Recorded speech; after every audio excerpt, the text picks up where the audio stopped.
இந்த ஆட்சிக்கு முடிவு வெகு விரைவில் வந்திருக்கிறது.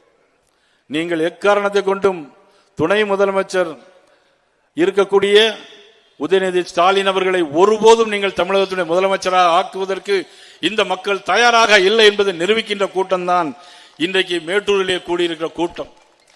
இந்த கூட்டத்தை சிறப்பான முறையில் ஏற்பாடு மாவட்டத்தில் ஹரிராமன் எல்லோரும், அனைத்து இந்திய அண்ணா திராவிட முன்னேற்ற கழகம் எப்போதுதான் தோக்கும். அண்ணன் காளிமுத்து அவர்கள் பேசுவாங்க. தமிழகத்தை பொறுத்த மட்டிலும் அனைத்து இந்திய அண்ணா திமுக எப்போதுதான் தோக்கும். எப்பொழுதும் தோக்கக்கூடிய கட்சி திமுக. ஒன்றை எழுதி வைத்துக் கொள்ளுங்கள். இதுவரையிலும் அரசியல் வரலாற்றில் அண்ணன் ராமலிங்கம் அவர்களுக்கு தெரியும், எல்லோருக்கும் தெரியும், திமுக என்னைக்குமே தொடர்ந்து 10 ஆண்டுகள் 5 ஆண்டுகள் என்று தொடர்ந்து ஜெயிச்சது கிடையாது. ஆனால் புரட்சித்தலைவர் எம்ஜிஆர் அவர்கள் இருந்தாலும் மறைந்தாலும் பெயர் சொல்ல வேண்டும், இவர் போல யார் என்று ஊர் சொல்ல வேண்டும் என்று வாழ்ந்து மறைந்த ஒப்பற்ற தலைவர், சத்துணவு தந்த சரித்திர நாயகன், வாழ்ந்தவர் கோடி மறைந்தவர் கோடி, மக்கள் மனதில் வாழ்கின்ற மாபெரும் தலைவர் எம்ஜிஆர் உருவாக்கிய அற்புதமான இயக்கம் அனைத்து இந்திய அண்ணா திமுக. ஒழுக்கமான கட்சி அண்ணா திமுக, ஒழுக்கமான கட்சி பாரதிய ஜனதா கட்சி, ஒழுக்கமான மாபெரும் தலைவர் நரேந்திர மோடி அவர்கள். இந்திய தேசத்திற்காக, இந்த நாட்டிற்காக 140 கோடி மக்களுக்காக வாழ்கின்ற அற்புதமான கட்சி பாரதிய ஜனதா கட்சி. தேச ஒற்றுமையை காக்க பிறந்த கட்சி பாரதிய ஜனதா கட்சி. இந்த 2 கட்சிகளும் இன்றைக்கு கைகோர்த்திருக்கிறது. மக்கள் அதற்கு ஆதரவு தருகிறார்கள். ஆளுகின்ற ஆட்சிக்கு பெரிய எதிர்ப்பு இருக்கிறது. மோசமான ஆட்சி, சட்ட ஒழுங்கு சீரழிந்த ஆட்சி, தன்னுடைய மக்கள் ஆட்சி. மக்களுக்காக ஆளவில்லை, தமிழ் மக்களுக்காக ஆளவில்லை, தன்னுடைய மக்களுக்காக ஆளுகின்ற கட்சி திமுக. மறுக்க முடியுமா? அன்னைக்கு யாராலும் அதற்காக தயாராகி கொண்டிருக்கிறது விடியாத அரசு. அதை ஏற்றுக்கொள்ளாத மக்களாக இருக்கிறார்கள் இன்றைக்கு தமிழக மக்கள். தமிழக மக்கள் ஒன்றுபடுகிறார்கள், கூடுகிறார்கள். ஆனால் நிச்சயமாக வெற்றி தேசிய ஜனநாயக கூட்டணிக்கு வரும் வரும் ஆதரவு தர வேண்டும் என்று இந்த நேரத்தில் கேட்டு, மேட்டூர் பகுதி மக்கள், சேலம் மாங்கனி நகரத்து மக்கள் அனைவருக்கும் எனது நெஞ்சார்ந்த மனமார்ந்த நன்றியை தெரிவித்து மீண்டும் சந்திப்போம், ஒன்று கூடுவோம், வெல்வோம், ஆட்சி அமைப்போம். நமது பாரத பிரதமர் நரேந்திர மோடி, மீண்டும் மோடி, தமிழகத்தில் அண்ணன் எடப்பாடி என்று சொல்லி முடிக்கிறேன்.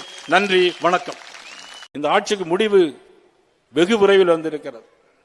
நீங்கள் எக்காரணத்தை கொண்டும் துணை முதலமைச்சர் இருக்கக்கூடிய உதயநிதி ஸ்டாலின் அவர்களை ஒருபோதும் நீங்கள் தமிழகத்துடைய முதலமைச்சராக ஆக்குவதற்கு இந்த மக்கள் தயாராக இல்லை என்பதை நிரூபிக்கின்ற கூட்டம் தான் இன்றைக்கு மேட்டூரிலே கூடியிருக்கிற கூட்டம். இந்த கூட்டத்தை சிறப்பான முறையில் ஏற்பாடு மாவட்டத்தில் ஹரிராமன் எல்லோரும், அனைத்து இந்திய அண்ணா திராவிட முன்னேற்ற கழகம் எப்போதுதான் தோக்கும். அண்ணன் காளிமுத்து அவர்கள் பேசுவாங்க. தமிழகத்தை பொறுத்த மட்டிலும் அனைத்து இந்திய அண்ணா திமுக எப்போதுதான் தோக்கும். எப்பொழுதும் தோக்கக்கூடிய கட்சி திமுக. ஒன்றை எழுதி வைத்துக் கொள்ளுங்கள். இதுவரையிலும் அரசியல் வரலாற்றில் அண்ணன் ராமலிங்கம் அவர்களுக்கு தெரியும், எல்லோருக்கும் தெரியும், திமுக என்னைக்குமே தொடர்ந்து 10 ஆண்டுகள் 5 ஆண்டுகள் என்று தொடர்ந்து ஜெயிச்சது கிடையாது. ஆனால் புரட்சித்தலைவர் எம்ஜிஆர் அவர்கள் இருந்தாலும் மறைந்தாலும் பெயர் சொல்ல வேண்டும், இவர் போல யார் என்று ஊர் சொல்ல வேண்டும் என்று வாழ்ந்து மறைந்த ஒப்பற்ற தலைவர், சத்துணவு தந்த சரித்திர நாயகன், வாழ்ந்தவர் கோடி மறைந்தவர் கோடி, மக்கள் மனதில் வாழ்கின்ற மாபெரும் தலைவர் எம்ஜிஆர் உருவாக்கிய அற்புதமான இயக்கம் அனைத்து இந்திய அண்ணா திமுக. ஒழுக்கமான கட்சி அண்ணா திமுக, ஒழுக்கமான கட்சி பாரதிய ஜனதா கட்சி, ஒழுக்கமான மாபெரும் தலைவர் நரேந்திர மோடி அவர்கள். இந்திய தேசத்திற்காக, இந்த நாட்டிற்காக 140 கோடி மக்களுக்காக வாழ்கின்ற அற்புதமான கட்சி பாரதிய ஜனதா கட்சி.